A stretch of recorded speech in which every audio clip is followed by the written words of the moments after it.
பெற்றோர்களுக்கு பதற்றம் இருக்கும். டேய் நல்லா படிடா, 10வது நல்லா படிச்சா தாண்டா நல்ல கோர்ஸ் கிடைக்கும் அப்படின்னு கதறுவான். பையன் கவலைப்பட மாட்டான் இல்லைங்களா? சரி, அப்படியே கொஞ்சம் அப்படி முடிச்சு படிச்சு ஏதோ ஒரு கோர்ஸை புடிச்சு 12 வந்துட்டான்னு வச்சுக்க, டே இந்த வருஷம் தாண்டா வாழ்க்கையிலேயே திருப்பு முனையா இருப்பது, இன்னும் கொஞ்சம் நல்லா படிச்சுன்னா நீ நினைக்கிற மாதிரி மெடிக்கல் சீட்டுக்கு போலான்டா, இல்லைன்னா இது போலான்டான்னு நம்ம கதறுவோம். அவன் கவலைப்படாம தான் படிப்பான். சரிங்களா? சரி, அப்புறம் கல்லூரிக்கு போன உடனே அதுக்கு மேலலாம் கூடுதல் கவனம் எடுத்து படிக்கணும். ஏன்? வாழ்க்கையில ஒரு இடத்துக்கு போகணும்னா கல்லூரியில படிக்கிற படிப்பு தான் மிக மிக இன்றியமையாது. இன்னைக்கு ஃபார்முலா என்னாச்சு தெரியுங்களா? இந்த 10, 12 வரைக்கும் போட்டு பிழிஞ்சு எடுத்த உடனே மாணாக்கன் பூரா என்ன நினைக்கிறானா, கல்லூரியில கால் வச்சுட்டா இனி யாரு பேச்சையும் கேட்க கூடாதுன்னு வந்துட்டான்.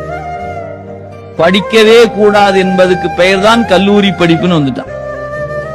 கவனமா படிக்க வேண்டியதே வாழ்க்கையில அவன் உணர்ந்து தனக்குன்னு ஒரு வாழ்க்கை இருக்கிறது, தனக்கு ஒரு இலக்கு இருக்கிறது, அதை நோக்கி நம்ம பயணிக்கணும். எனவே நம்முடைய உழைப்பை கொடுத்து நம்ம எடுத்திருக்கிற தேர்வுக்குரிய பாடம் இது. இதுல எப்படி நல்ல நல்ல படிப்பை எப்படி தேர்வு செய்வது, ஆசிரியர்கிட்ட எப்படி அணுகி நிற்பது, இதையெல்லாம் வளர்த்து கொள்ளாம என்ன நினைக்கிறான்னா, இந்த பல்வேறு வகையான காட்சிகளை பார்த்து பார்த்து என்ன பண்றான்னா, புத்தக மூட்டை தூக்கிட்டு போனது போதும், நீ ஒரு நோட்டை எடுத்துட்டு அப்படியே கையில சுத்திக்கிட்டு போனா போதும். அதுக்கு பேர் தான் கல்லூரி.